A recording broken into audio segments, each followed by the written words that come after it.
In this segment, I'd like to introduce you to the complex concept insertion rules. You can see them up here. They are the first type of rule that's executed in the transfer grammar. And you may recall from an earlier segment when I described the ontology that in the semantic representations we use only semantically simple concepts. We use the semantic primitives, which have been identified by the natural semantic metalanguage theorists, and we also use what we call semantic molecules, which are semantically more complex than the primitives, but they're still semantically simple. And the reason that we use semantically simple concepts in the semantic representations is because that significantly reduces the problem of lexical mismatch between source and target languages.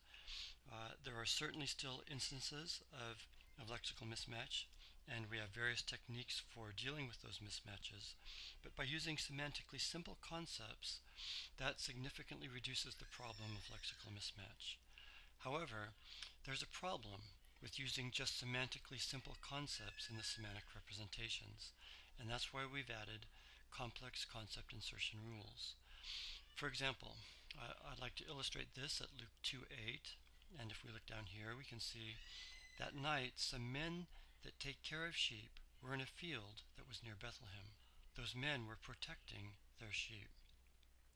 Well, men that take care of sheep, that's the semantic equivalent of shepherd, and whenever the word shepherd appears in a source text, we expand it using this phrase, the men modified by the relative clause that take care of sheep.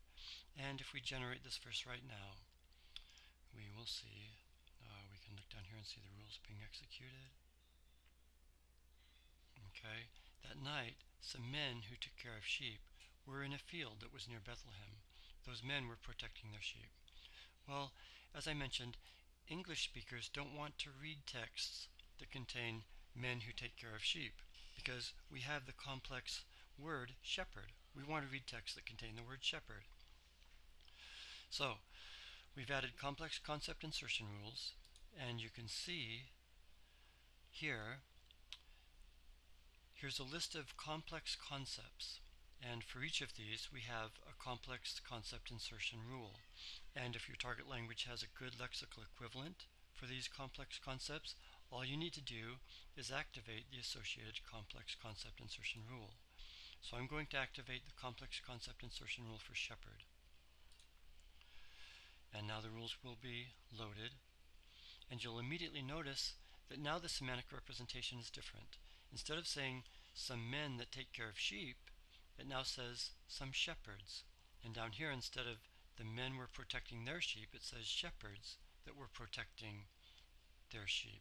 And if we generate the verse now,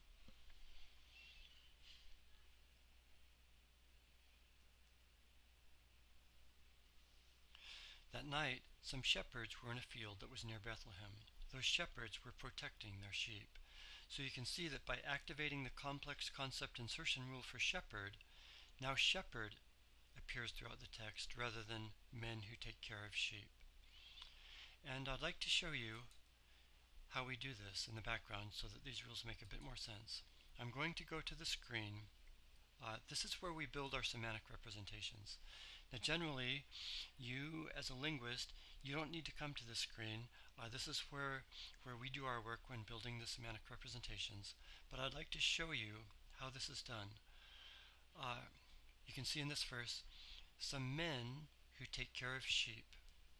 Okay, when the complex concept insertion rule for shepherd is activated, that rule will delete this relative clause and it will change man to shepherd.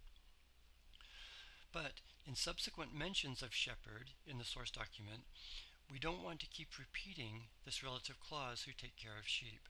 So in the subsequent mentions, we pair a semantically simple concept, in this case man, with the semantically complex concept, in this case shepherd. And over at the other screen where we generate our verses, when TBTA loads the semantic representation, it will check the complex concept insertion rule for shepherd. If that rule has been activated, then TBTA will keep shepherd in the semantic representation and it will discard man. And similarly, if that rule is activated, then this relative clause will be deleted and man will be changed to shepherd. If the complex concept insertion rule for shepherd hasn't been activated, then this occurrence of man and this relative clause will stay in the semantic representations, and then shepherd will be discarded and man will be kept. So that's how this works.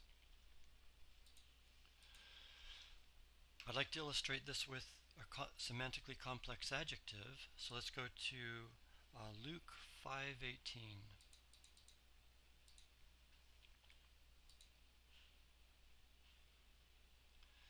Now this verse produces, some men brought a man that was not able to move his legs to Jesus. Okay, that was not able to move his legs. That's how we've explicated paralyzed. And you'll see here in the semantic representations, some men decided to bring a man that was not able to move his legs. Well, again, English speakers don't want to read texts that contain phrases like a man that was not able to move his legs, because English has the complex adjective paralyzed. So we can go over here to our complex concepts, go to adjectives. I'm going to activate the complex concept insertion rule for paralyzed.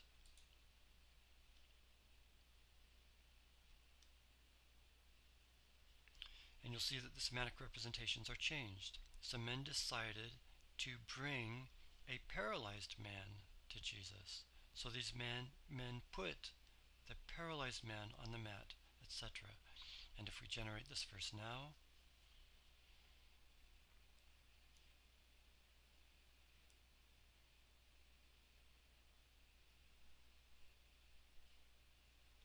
so men decided to bring a paralyzed man to Jesus. So these men put the paralyzed man on a mat, etc.